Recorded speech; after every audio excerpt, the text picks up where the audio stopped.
아침을 뉴스로 깨웁니다. YTN 라디오 김호성의 출발 새아침. 여러분 안녕하십니까. 출발 새아침 김호성입니다. 일주일 휴가 잘 다녀왔습니다. 산에 미친 사람들은 알겠지만 다른 어떤 것도 이 그리움을 대신할 수 없다. 결국 산을 내려오면 나는 다시 산으로 갈 수밖에 없을 것이라는 생각이 내 마음을 지배하고 있었다. 네, 산악인 어몽길 씨는 8,000m의 희망과 고독이란 책에서 산에 대한 그리움을 이렇게 전하고 있습니다.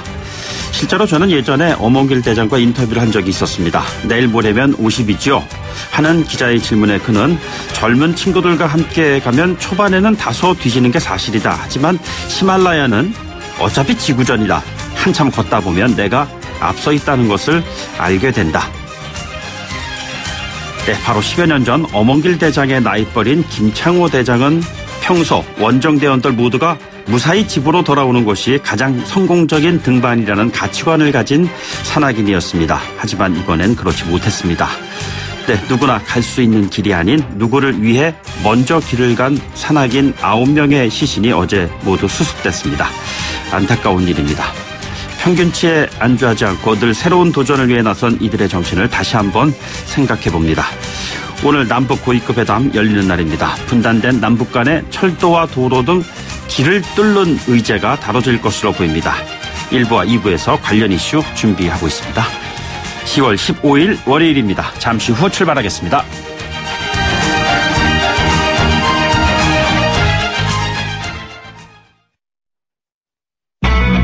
YTN 라디오 김호성의 출발 새아침.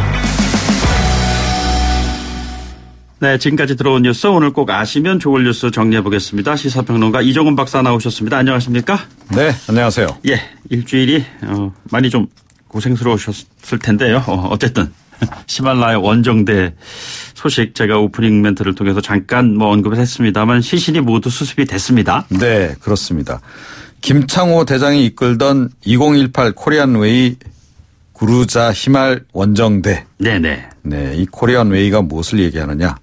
통일기원 신루트였습니다. 예. 하여튼 달성은 못했습니다. 한국 원정대원 5명과 네팔인 가이드 4명 그 시신 이제 어제 확인을 했고 또 이제 어제 아침 일찍부터 아침 7시 15분경부터였다 그래요. 예. 거기에 이제 구조 전문 헬기를 띄워서 시신을 다 수습을 했습니다. 이게 지형도 가파르고 또 이 시신들이 이렇게 계곡으로 떨어지고 뭐 이런 식이 돼가지고 네네. 수습에 상당히 좀 어려움을 좀 겪었던 것으로 이렇게 알려지고 있습니다. 지금 네팔 수도 카트만두에 있는 그 국립대학 병원에 지금 안치가 된 그런 그 상황이고요. 사고는 눈폭풍이 불면서 급경사면 아래로 추락한 것으로 이렇게 추정이 되고 있습니다. 외교부가 해외안전지킴센터 소속 담당자를 지금 신속히 좀 파견을 해서요. 아마 조만간 뭐 시신 운구라든가 장례 절차 지원, 뭐 가족 방문 시 행정 편의 제공 이런 것들을 담당을 하게 될 예정이라고 하는데요. 네네. 근데 유가족 경우는 지금 네팔행 그 항공편을 확보를 못했답니다. 그래서 이 절차가 조금 전체적으로 늦어질 수 있을 것으로 이렇게 지금 전해지고 있습니다. 네네. 주로 그 수습 이후의 과정이 좀 원만하게 잘 좀 마무리가 되었으면 하는 생각이 듭니다. 예, 한시적으로 유류세를 인하하겠다. 이 정부 방침이 나오는 것 같은데 실제로 보면은 요즘에 주유소 가면은 정말 기름 넣기 버거울 정도예요. 예, 그렇습니다. 상당히 부담이 되죠. 네네. 특히 이제 트럭을 운전하시는 분들이나 또 뭐 1톤 트럭 같은 경우에는 우리 자영업자들도 많이 사용하지 않습니까? 네네. 그분들 입장에서는 굉장히 부담이 되는 그런 정도 금액으로까지 지금 오르는 그런 그 상황인데요. 김동연 경제부총리가 이제 그 지금 주요 20개국 재무장관 중앙은행 총재회의에 참석 중인데요. 네네. 그 현장에서 이야기를 했습니다. 기자들에게. 최근 국제유가가 배럴당 $80를 넘으면서 휘발유값 인상 요인이 되고 있는데 경제 활력, 일자리 확충을 위한 투자 활성화 목적으로 유류세를 한시적으로 인하키로 했다. 네네. 그러니까 정부 안에서는 일단 방침은 정한 것 같아요. 그러면 이제 어느 정도나 인하를 할 것이냐라는 건데 지금 뭐 한 10% 인하를 한다고 그러면 리터당 휘발유는 한 82원, 네네. 경유는 57원, 또 LPG 뭐 부탄 21원 정도 내려가는 효과가 있다고 합니다. 몇 퍼센트 인하할지는 모르겠는데 글쎄요. 저는 반값 인하도 좀 고려해봐야 된다라고 생각합니다. 예, 요즘같이 그 민생 경제가 얼어붙은 상황에서는 어찌됐건 정부의 유류세 인하 조치가 이번에 처음은 아니고요. 네네. 과거에도 있었습니다. 2개월 동안 한 10개월 동안 한시적으로 이제 인하했던 적이 있는데 한 10년 만에 유류세가 일단 조금 내려가지 않을까 이렇게 여겨집니다. 이게 이제 1,600원대에서 이렇게 유류세를 인하하면 1,500원대 이렇게 될 텐데 사실 1,500원대도 서민들의 입장에서는 참으로 부담스러운 금액이거든요. 네, 리터당. 그렇습니다. 예. 우리나라가 지금 유류세 수입이 연간 한 50조 정도 조금 넘는 걸 알고 있는데요. 예. 그러니까 그래서 과감하게 이번엔 유류세를 좀 인하를 해서 민생 경제에 좀 활력을 불어넣어야 하지 않을까 이렇게 생각합니다. 네네. 지켜보겠습니다. 그리고 가짜 일자리 논란이 벌어지고 있다고 하는데 여야 간의 의견이 상당히 좀 다른 것 같습니다. 네, 그렇습니다. 정부가 지금 단기 일자리를 좀 확대를 하고 있는 것으로 지금 이제 최근에 알려지지 않았습니까? 이거 이제 굉장히 논란이 좀 되고 있는 그런 상황인데 국정감사에서 자유한국당이 이걸 불씨를 자꾸 키우고 있습니다. 그래서 어제 그 가짜 일자리 대책 특위 회의까지 열었습니다. 네네. 그 자리에서 지금 단기 일자리를 급조해서 일자리 통계를 조작해서는 안 된다. 그리고 이게 해당 공공기관에 손실을 끼칠 경우에 업무상 배임에 대한 책임을 묻겠다라고 밝히고 나섰습니다. 네네. 여기에 대해서 정태호 청와대 일자리 수석은 이 맞춤형 일자리 정책은 정부가 해야 될 기본 책무다라고 지금 이제 얘기를 하고 있습니다. 예. 그런데 제가 보기에는 좀 양쪽 다 사실은 논리적 모순을 범하고 있다. 이렇게 생각을 합니다. 어떤 것들이죠? 이명박 박근혜 정부 시절에도 우선 이런 정책들을 펼쳤습니다. 예. 그래서 일자리 나누기 정책 기억나실 거예요. 네네. 공공기관 같은 경우에는 청년 할당제 같은 것도 했었고 또 중소기업 청년 인턴제 같은 것도 했던 거 기억나실 겁니다. 네네. 그래서 사실은 그 당시에도 고용 통계를 인위적으로 좀 이렇게 올리려고 했던 그런 이제 시도가 있었고요. 예. 또 이 문재인 정부 입장에서는 이게 또 왜 논리 모순이냐 하면 그동안 뭐라 그랬습니까? 그러니까 공공기관 지금 정규직을 다 비정규직을 다 정규직화하는 굉장히 강도 높게 그걸 이제 추진을 했었는데 또다시 비정규직을 늘리는 방안을 지금 추진을 하는 거란 말이죠. 네네. 그래서 양쪽 다 지금 논리 모순을 범하고 있는데 이렇게 갈 게 아니고 근본 처방에 대해서 좀 서로가 고민을 하고 좀 대안을 함께 모색하는 게 좀 필요하지 않나. 아니 협치한다 그러면서 왜 협치는 이런 때 안 하는지 납득이 안 갑니다. 예. 그러니까 공방을 벌이는 사안이 있을 거고요. 협치를 통해 가지고 해결점을 찾는 사안이 있어야 하는데 이런 부분이 늘 보면은 공존을 좀 거듭하면서 해법이 안 나오는 것 같습니다.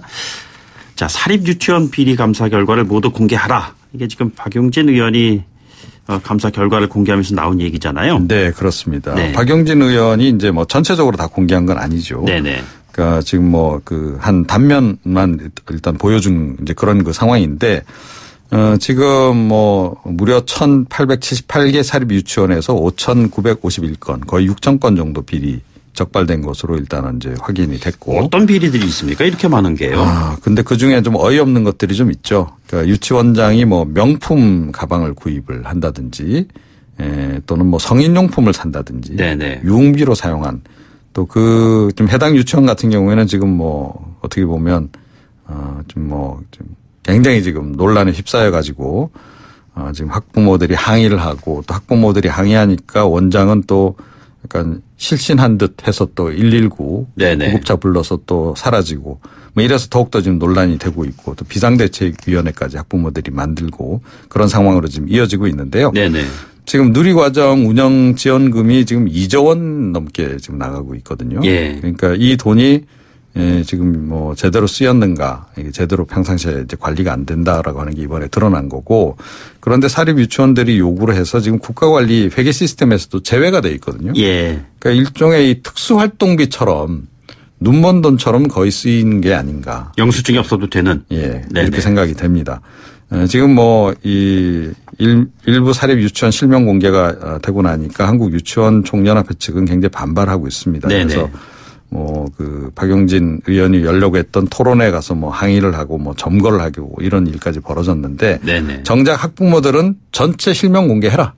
지금 요구를 하고 있습니다. 요구가 이제 빗발치니까 교육부도 사립 유치원에 대한 감독 권한이 있는 교육청들과 협의해서 지금 이 공개 여부를 추진하겠다라고 지금 얘기를 하고 있는데 공개 아마 이번에 안 하고는 좀 그냥 넘어가기 쉽지 않다 이렇게 저는 생각이 되고요. 네네. 아울러서 뭐 지금 이 시정 조치들 이런 것들도 조만간 발표한다 그러는데 이 또한 근본 해법을 내놓지 않으면 상당한 역풍이 휩싸일 것이다 이렇게 생각을 합니다. 마무리를 좀 해야 될 사안인 것 같습니다. 이 또한 지나가리라 뭐 이런 생각하지 못하게요. 네. 예, 오늘 말씀 여기까지 듣죠. 고맙습니다. 네. 지금까지 이종훈 시사평론가였습니다. 여러분은 지금 FM 94.5MHz로 방송되고 있는 YTN 라디오 김호성의 출발 새 아침을 듣고 계십니다. 의견 주실 분은 짧은 문자 50원, 긴 문자 100원의 이용료가 드는 휴대전화 메시지 샵 0945 우물정 0945번으로 의견 남기실 수 있습니다. 네, 오늘 판문점 평화의 집에서 남북 고위급 회담이 열립니다. 3차 남북 정상회담 이후에 처음 열리는 남북 고위급 회담이죠. 정상들 간의 회담이 있은 다음에 구체적인 실천 계획을 어떻게 세울 것인가 하는 장관급의 회담이라고 보시면 될 것 같습니다. 평양 공동선언에 담긴 합의 내용을 어떻게 추진할 것이냐 이런 얘기가 좀 나올 텐데요. 남북 간 회담에서 일부 또 우려의 목소리도 있습니다. 최근 트럼프 대통령이 한국이 미국의 승인 없이 대북 제재를 해제하진 않을 것이다. 이런 발언을 하지 않았습니까? 네, 통일부 장관 지내셨죠? 민주평화당의 정동영 대표를 전화로 연결하겠습니다. 대표님 안녕하십니까? 네, 안녕하세요. 예. 제가 오프닝 멘트를 통해서 잠깐 언급했습니다만 대표께서도 평소 등산 좋아하시고요. 산악회 상임 고문도 하시고 뭐 이러시는데 이번에 히말라야 그 코리안 루트 개척 관련한 소식 접하시면서 어떤 생각 드셨습니까? 예. 만년설은 보는 이의 가슴을 뛰게 합니다만 만년설에 묻힌 산악인들의 희생이 너무 안타깝습니다. 네네. 예, 눈 폭풍이 이분들을 영원히 산속으로 데려갔지만 그분들의 도전 정신은 모든 사람들 가슴에 남게 될 것입니다. 안타깝네요. 예. 예, 오늘 뭐 남북 고위급 회담이 열리는데요. 뭐 사실 그 여러 가지 이슈가 다뤄지겠습니다만 이 이슈들 가운데 남과 북을 연결하는 결국엔 길, 철도, 도로의 문제가 중요한 이슈 가운데 하나이지 않겠느냐 이런 얘기들이 있습니다. 가장 중점적으로 다뤄질 사안이 어떤 거라고 지금 보고 계시는지요? 9.19 평양선언은 5가지 항으로 되어 있었거든요. 네네. 첫 번째가 이제 군사 분야, 두 번째 교류 협력, 세 번째 이산 가족, 네 번째 문화 예술, 그리고 이제 5번째가 핵무기와 핵 위협 없는 한반도 비핵화죠. 예. 그러니까 비핵화는 이제 북미 간 협상으로 지금 넘어갔고 1, 2, 3, 4번 그 의제들이 종합적으로 다 다뤄지겠지요. 네네. 5.24 조치 관련한 그 이견들이 좀 많이 나오고 있는 것 같습니다. 그 강경화 외교부 장관이 5.24 조치 해제 검토 발언 이후에 이제 트럼프 대통령 우리 승인 없이는 대북 제재 해제 않을 것이다. 이런 얘기 나왔습니다. 미국의 승인 없이 굉장히 자극적인 그 워딩인데요. 이 부분 어떻게 보고 계시나요? 트럼프 대통령 발언의 맥락을 이해할 필요가 있습니다. 네네. 그러니까 뭐 성명서를 발표한 게 아니라 기자들이 이제 여러 가지 중동 문제, 뭐 유럽 문제, 미중 문제 쭉 얘기하는 가운데 서울발 기사에 따르면 한국이 대북 제재 해제를 검토하고 있다는데 이렇게 이제 말을 꺼내니까 이 말을 불쑥 자르고 들어가서 네네. 한국이 우리의 승인 없이 그 해제하지 않을 것이다. 이제 조치하지 않을 것이다. 이렇게 말했는데 그 맥락을 보게 되면 유엔 제재 틀을 언급한 걸로 보입니다. 그러니까 유엔 제재 틀은 국제사회가 함께 북한의 비핵화를 압박하는 조치고 5.24 조치는 남북관계 속에서 이명박 정부가 북한에 대한 대북 압박 조치를 취한 거거든요. 이거는 남북관계니까 유엔 제재 틀과는 성격이 다릅니다. 5.24 조치 해제를 미국의 승인을 받아서 해야 된다고 말했다면 이것은 명백하게 주권 침해 사안이죠. 이거는 있을 수 없는 얘기지만 트럼프 대통령의 발언의 맥락을 보면 유엔 제재 틀에 대해서 언급한 것이라고 해석이 됩니다. 그러니까 5.24 조치와 유엔 제재의 틀을 따로 생각을 해서 이해를 해야 되는 부분이지 그걸 연계해서 해석을 하고 했다면 여러 가지 오해가 빚어질 수 있다. 뭐 이런 말씀이시잖아요. 그러시죠. 유엔 제재와는 분명히 다르죠. 오이사 제재는 지난 2010년 5가지 조치에 그것도요. 북한 선박의 제주 해협 운항 금지 2010년 5월 24일부로요. 그게 5년 전에 2005년 8.15에 당시에 제가 통일부 장관이었습니다만 김정일 위원장과 합의에 따라서 제주 해협에 대한 북한 선박의 통항을 허용했던 조치를 5년 만에 닫아버린 거거든요. 네네. 그걸 포함해서 남북 교역 중단, 또 우리 국민의 북한 방문 금지, 개성공단에 대한 신규 투자 금지, 또 대북 지원 중단 이런 조처를 했는데 이것은 남북 관계를 적대 시대로 돌려놓은 그런 공식 조치였어요. 그런데 남북 관계의 적대 시대는 이제 지난 판문점 선언과 9.19 평양 선언으로 공식적으로 끝났단 말이죠. 그러니까 사실은 지금 오이사 조치는 지금 9.19 선언 시대에는 맞지 않는 거죠. 예, 그럼에도 불구하고 남북 교류 협력에 속도를 내겠다는 것이 현 정부의 계획이고 입장이라고 했을 때 이 트럼프 대통령 발언으로 인해서 남북 교류 협력의 물꼬가 확 트이지가 않고 또 막히는 것이 아니냐 이런 우려를 하시는 분들도 있는데 어떻게 보시나요?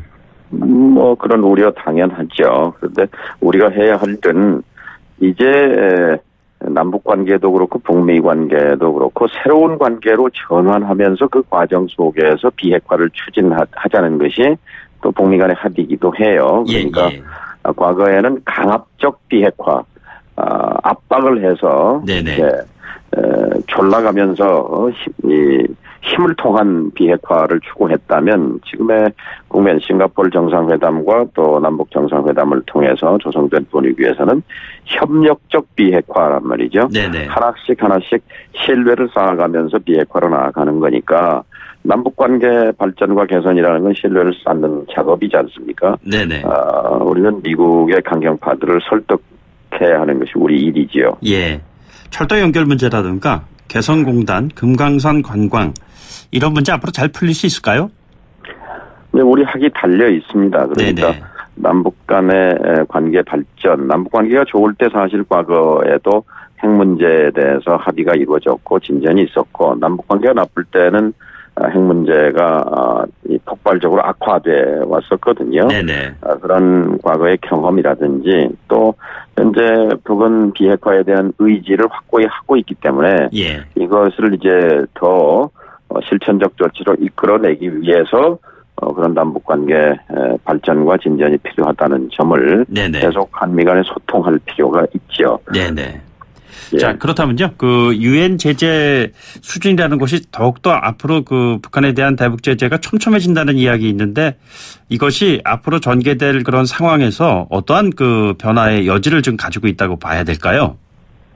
그러니까 미국 정부, 미국도요, 하나의 정부라고 보기 어렵습니다. 그러니까 미국 내에도 이 트럼프 대통령의 협상을 통한 비핵화 전략을 지지하는 목소리도 있지만 그건 미약합니다.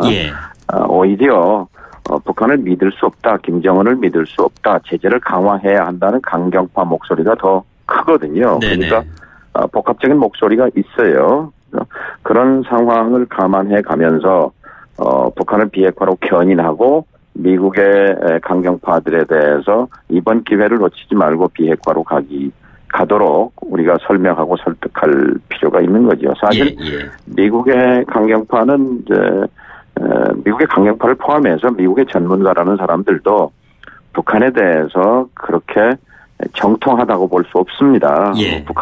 한국말을 아는 것도 아니고 우리의 역사를 아는 것도 아니고 자신들의 이념 또는 이제 북한을 압박하는 것이 자신들의 국익이라고 믿는 그런 신념 때문에 하는 것이기 때문에 우리는 뭐 이걸 현실로 받아들이고 우리의 역할을 해야 되는 거죠. 유엔의 역할에 대해서 지금 여쭤보고 있는데 유엔 안보리 상임이사국 중 하나가 이제 프랑스이지 않습니까? 지금 대통령께서 프랑스를 방문하고 계시는데 이번 마크롱 대통령하고의 정상회담에서 어떠한 결과가 나올 수 있을까요? 그러니까 북도 유엔 안보리의 상임 이사국으로서 북한의 비핵화를 강력히 지금 추동하고 있는 거지요. 그러나 또 미국의 강경파가 하듯이 강압적 비핵화 여기에 대해서는 아마 생각이 다를 수 있습니다. 따라서 네. 협력적 비핵화에 대한 프랑스의 지지를 확보하는 것은 굉장히 의미가 있죠. 예.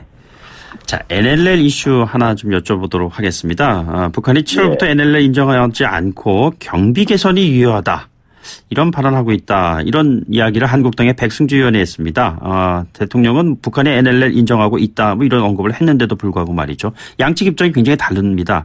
어떻게 바라보고 계시는지요? 중요한 것은 이제 9.19 판문점 선언의 부속 합의서인 군사 합의서에 이렇게 돼 있잖아요. 명명백백하게. 서해 북방 한계선 일대에서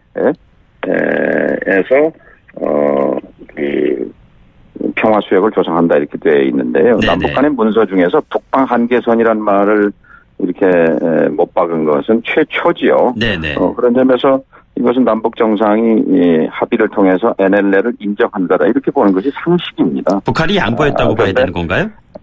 아니요, 이제 그 북방 한계선이라는 것을 인정한 것으로 네네. 우리는 해석할 수 있지요. 예. 그런데 이제 합참의 설명을 보면은 서해상에서 함선 간의 통신 사례를 설명한 것이다 이렇게 돼 있는데요. 네네. 야당이 다시 NLL 의도는 명백하지 않습니까? 네네. 그러니까 어떤 이 남북 관계 속에서의 어떤 뭐 분란의 빌미를 찾고자 하는 건데 이런 태도는 옳지 않다고 봅니다. 예. 이게 지금 보면은 NLL이라는 것이 과거 1953년에 그어졌던 그 NLL과 북한이 지금 얘기하고 있는 서해 해상 경계선은 큰 차이가 있지 않습니까? 그렇죠. 예. 이것을 지금 여야의 어떤 정쟁의 그런 사안으로 계속 나오면 국민들은 뭐 속된 말로 헷갈리기만 할 뿐이거든요. 자, 이거를 좀 어떤 그 시선으로 바라봐야 한다고 보시는지요?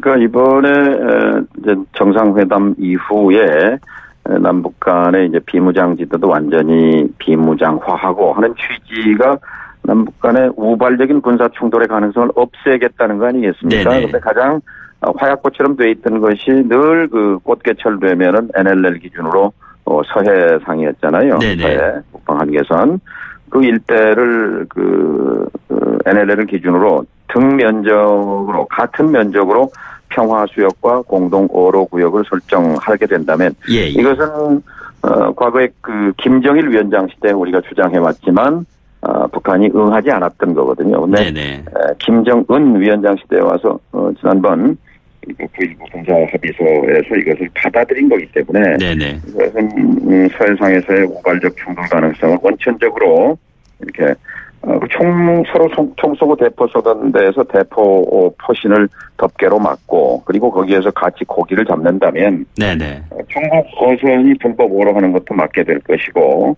그런 그 긴장과 대결의 바다가 평화의 바다로 바뀌는 것을 의미하게 되는 거니까요. 이것을 비방하고 반대할 이유는 없다고 생각합니다. 예, 바른미래당에서 판문점 선언 지지 결의안을 제출하겠다. 자, 이 부분 어떻게 보고 계시는지요?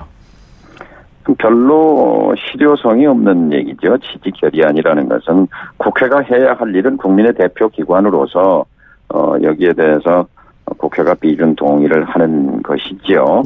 이미 26년 전에 1992년도에 남북 간에 그때는 이제 보수 정권이잖아요. 노태우 정부 때 남북 화해와 불가침 교류협력 합의서 기본 합의서라고 부르는데요. 북은 최고인민회의 비준을 거쳐서 최고인민회의의 심의를 거쳐서 김일성 주석이 비준을 했고 남쪽은 당시 노태우 정부가 국회 동의를 추진했습니다만 그때 총선거를 앞두고 국회가 이 갈등 상태였어요. 그래서 이걸 그때 국회 동의를 거치지 못했는데 참 안타까운 일이었고요. 이번에는 한반도의 대변화를 이끄는데 국회도 역사적 책무를 해야 하는 거죠. 예, 알겠습니다. 오늘 아침 말씀은 여기까지 듣도록 하죠. 오늘 고맙습니다. 예, 감사합니다. 네, 지금까지 민주평화당의 정동영 대표였습니다. 1부 마치겠습니다. 2부에 돌아오죠. 소통의 아침을 여는 공정한 목소리 YTN 라디오 김호성의 출발 새 아침. 네, 남북 관련 이슈 관련해서요. 1부 정동영 대표에 이어서 2부에서는요. 한국당의 김영우 의원을 연결을 해서요. 야당의 입장 다시 한번 거듭 확인해 보도록 하겠습니다. 잠시 뒤 2부에서 뵙도록 하죠.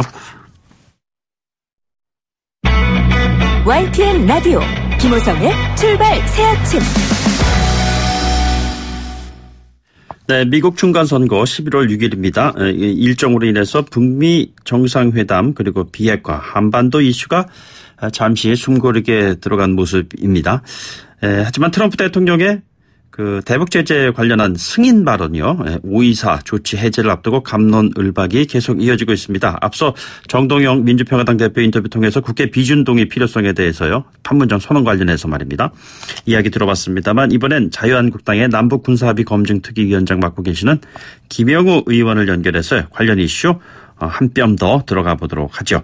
의원님 안녕하십니까? 네, 안녕하세요. 김영우입니다. 네.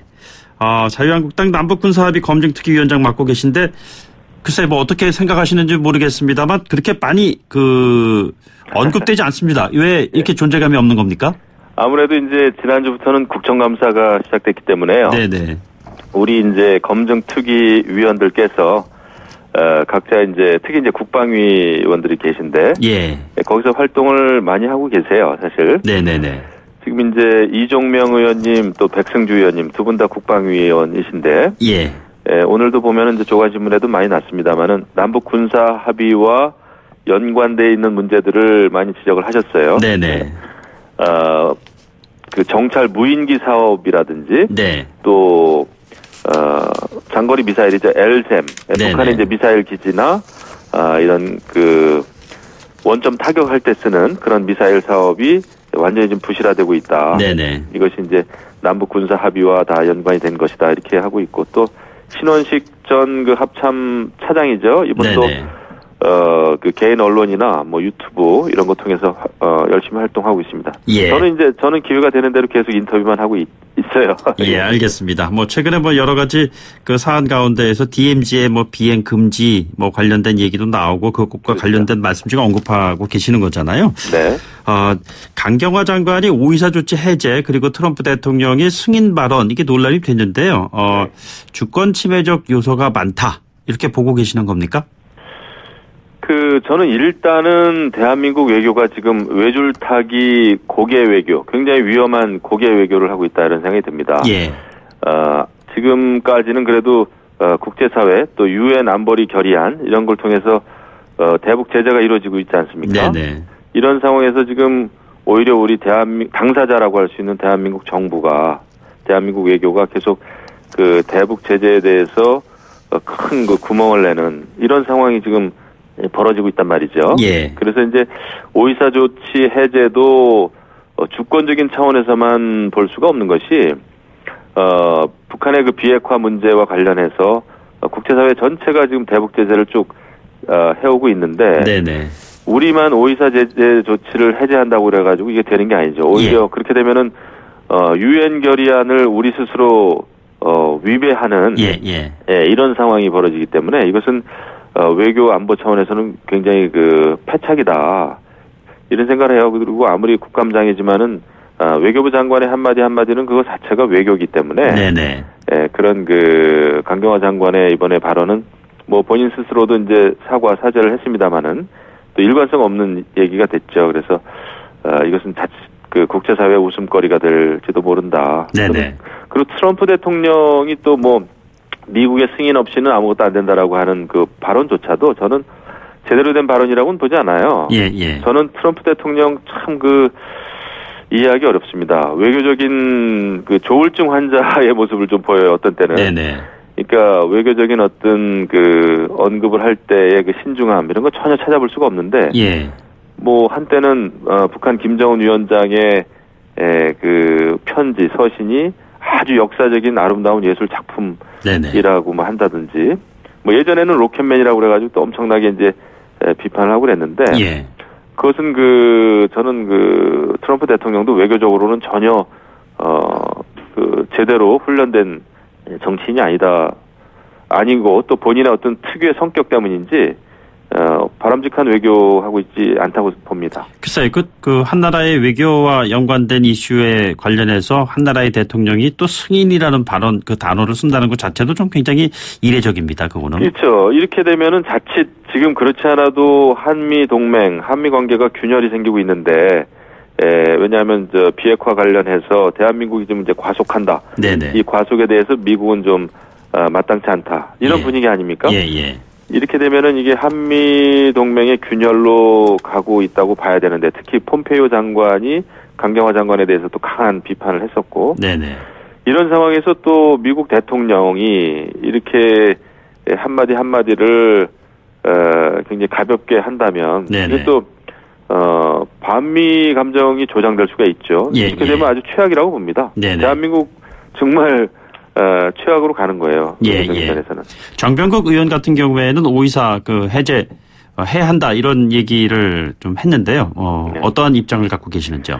5.24 조치는 말씀드린 대로 단순한 우리의 그 대북 제재라고 보기가 어렵습니다. 네네. 그 시작은 천안함 폭침, 연평도 포격, 그 전에 이제 박광자 씨 시찰 사건, 이런 것 때문에 다분히 이제 국내적인 이슈로 인해서 시작이 됐습니다만은, 그 이후에 북한이 이제 핵무기를 고도화하고 나서는 유엔 차원에서의 대북 제재, 또 미국에서의 대북 제재, 이런 그 국제사회의 대북 제재가 이루어지고 있는 상황이기 때문에 5.24 자치를 우리가 그냥 단순히 우리가 해제하고 남북 경협으로 이렇게 갈 수가 없어요. 그러면은 정말 유엔하고는 우리는 다른 길을 가겠다고 하는 건데, 당사자인, 다른 나라도 아닌 당사자인 대한민국이 그렇게 간다면은 이것은 우리가 앞으로 그 한반도 문제, 또 북한의 비핵화 문제를 어떻게 풀어갈 것인지 그 대책이 없는 그거는 조금 방향이다, 저는 이렇게 봅니다.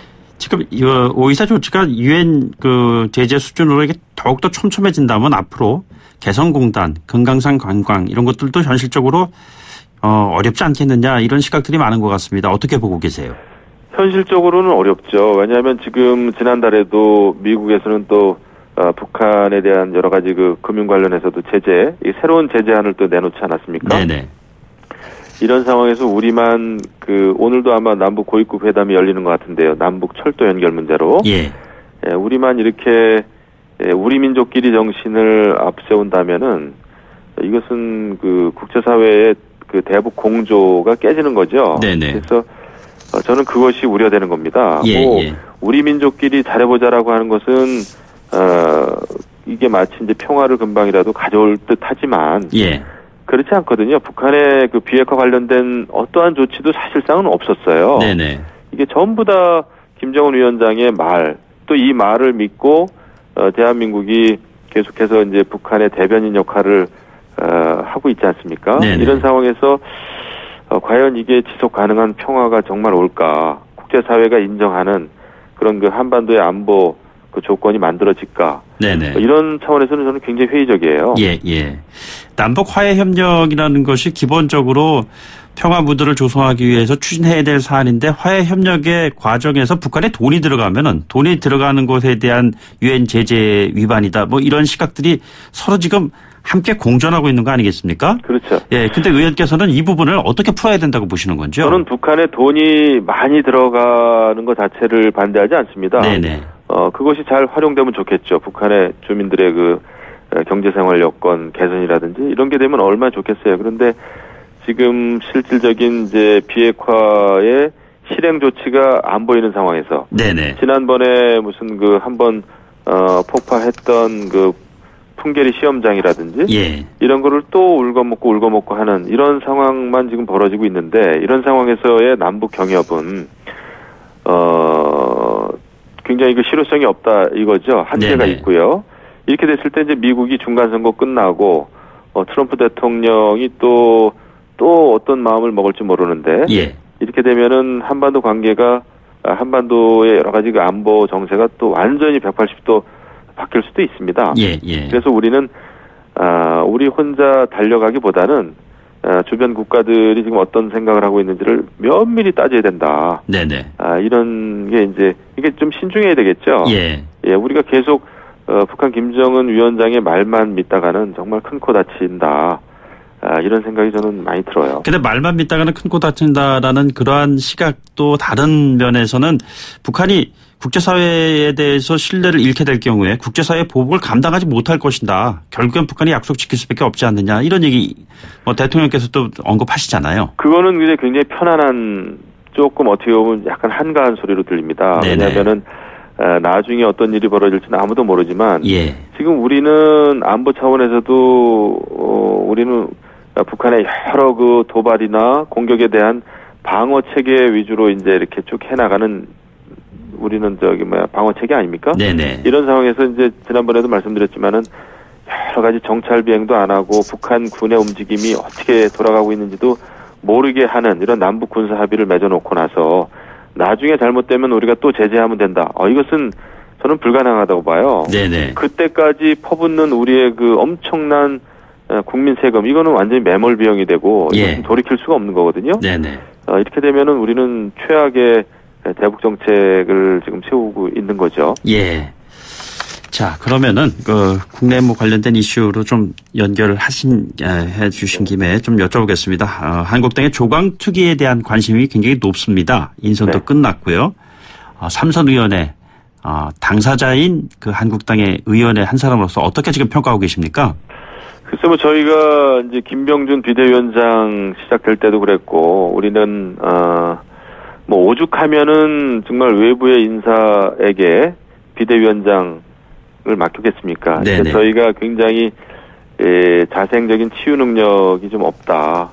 지난 6.13 지방선거 이후에 그런 판단에서 네네. 어렵사리 뜬 비대위였고 또 그 이후에 이제 조광특위가 또 이제 구성이 됐는데 네네. 일단은 우리는 어떠한 진단이라도 좀 받아들일 준비는 해야 된다 이런 생각을 합니다. 여기서 예. 뭐 각자 개인의 목소리를 높여봐야 그건 또 분란이 될 가능성이 크다. 다만 저는 어떤 인적 쇄신, 제대로 된 인적 쇄신도 필요하겠지만은 제대로 된 그 시스템을 만드는 좀 새로운 정치 문화를 만드는 그런 계기로 좀 삼았으면 좋겠다 이렇게 생각을 하는데 네네. 저도 이제 잘 이렇게 지켜보고 있습니다. 지켜보고 있어요. 근데 지금 또 내후년 되면 이제 총선인데 네네. 잘못하면은 지금 민주당이 개헌선을 돌파하면 굉장히 사실 저는 위험해진다고 봅니다. 그렇지 예. 않아도 지금 문재인 정부가 굉장히 어떻게 보면은 권위주의적이고 좀 협치라기보다는 독단 이런 걸 하고 있는데 개헌선마저 무너지면은 저희는 대한민국 정말 위험해진다. 저는 이렇게까지 생각을 하고 있습니다. 저희가 잘 해야 되겠죠. 알겠습니다. 마지막 질문 드리겠습니다. 그 행안위에서 뭐 국감 활동하고 계시는데요. 이번 주말 경기도에 대한 국정감사 예정되어 있습니다. 네. 이재명 지사에 대한 부분 어떻게 될 걸로 전망하시는지요? 글쎄 뭐 워낙 복잡한 분이죠. 뭐 그리고 또 여권에서는 유력한 대권 주자의 한 명 아닙니까? 네네.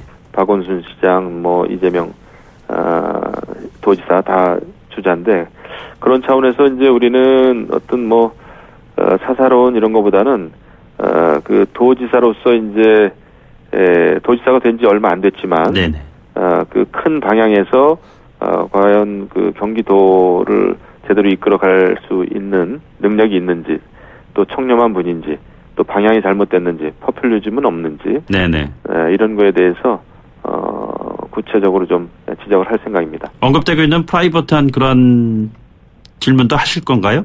그게 이제 도정과 연결된다고 하면은 안 할 수는 없겠죠. 네. 예. 알겠습니다. 오늘 말씀 여기까지 듣죠. 고맙습니다. 감사합니다. 네. 지금까지 자유한국당의 김영우 의원이었습니다. 네. 2부 마치고요. 3부 뉴스 듣고 돌아오도록 하죠.